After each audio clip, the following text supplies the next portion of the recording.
আমাদের স্কুল আর মাদ্রাসার বইয়ের ভেতরে এই জন্য ফাহিম আর অন্তর আর প্রেমের কিচ্ছা ঢুকায়া দেওয়া হয়েছে। কি আপনারা ঘুমায় আছেন নাকি? আপনার ছেলে মেয়ে প্রেম শিখতেছে, আপনি ঘুমায় আছেন নাকি? হ্যাঁ, আপনি কি ফাহিম? আপনারা তো গত 2-3 সপ্তাহ ধরে শরীফার গল্প নিয়ে পড়ে আছেন।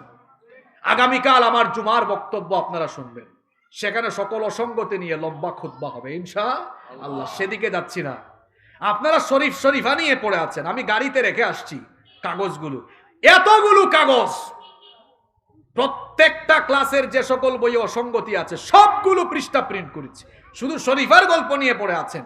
এখানে ডি ইসলামাইজেশন, এখানের ভেতরে আছে অবৈধ সম্পর্কের দিকে ধাবিত করে দেওয়ার জন্য অনেক গল্প, এখানে আছে আপনার সন্তানকে বেয়াদব বানানোর মতো গল্প, আপনি জানেন না এগুলো।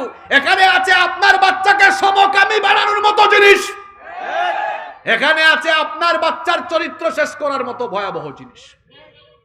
দলমত নির্বিশেষে এই অসঙ্গতির বিষয়ে আওয়াজ তুলতে হবে। আর আলিয়া মাদ্রাসার হুজুরদের কি হয়েছে? এতদিন কথা বলি নাই, এত মাস চুপচাপ থেকেছি।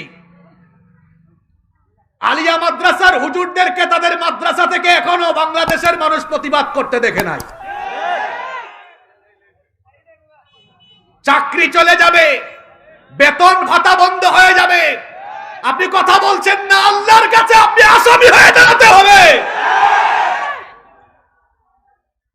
আপনার চাকরি থেকে আপনার বেতন আসবে না, রাজ্জাকের দেওয়া রিজিক থেকে আপনার বেতন দিয়ে রিজিক আসবে না, রাজ্জাকের দেওয়া রিজিক থেকে আপনার রিজিকের ফয়সালা হবে। আসিফ সাহেবের মতো একজন জেনারেল শিক্ষিত মানুষ প্রতিবাদ করলেন। অনেক স্কুল কলেজ, ঢাকা বিশ্ববিদ্যালয়ের অধ্যাপকগণ বিবৃতি দিলেন, প্রতিবাদ করলেন। কিন্তু বাংলাদেশে এতগুলো আলিয়া মাদ্রাসার শিক্ষকগণ একত্রিত হয়ে, কিংবা সকল আলিয়া মাদ্রাসায় যদি শিক্ষকগণ জোরালো প্রতিবাদ করতেন, অভিভাবকগণ সারা দিয়ে দেখতেন, একটা জোরালো প্রতিবাদ হলে এমনিতেই সবগুলো বই সংশোধন হয়ে যেত। এত মাস সহ্য করেছি, এই কথাগুলো বলি নাই। আলিয়া মাদ্রাসার হুজুরদের কি হয়েছে? কেন আপনারা কথা বলেন না? আপনাদেরকে কথা বলতে হবে,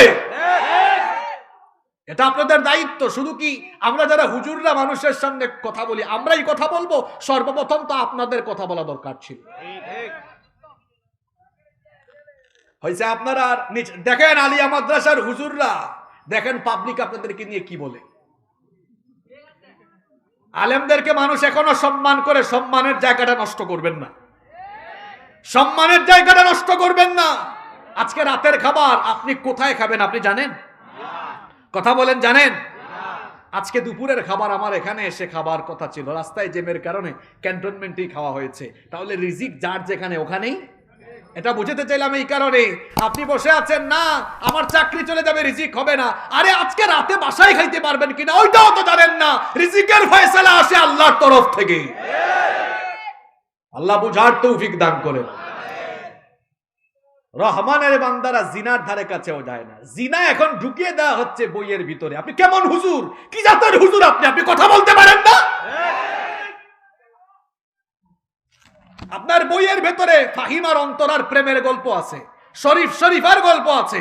আপনার বইয়ের ভেতরে ক্লাস 6-এ অনুভূতি শেয়ার করি, 7 নাকি এটা, অনুভূতি শেয়ার করি, যা প্রয়োজন তা বলি, এগুলো আপনারা পড়ান। আবার সামষ্টিক মূল্যায়নের নামে আলিয়া মাদ্রাসায় 6-7-এ, এই তো গত ডিসেম্বরে আমরা ভিডিও দেখেছি আলিয়া মাদ্রাসায় আপনারা হুজুররা আপনাদের মাদ্রাসায় 6-7-এর বাচ্চাদেরকে দিয়ে নাটক করিয়েছেন।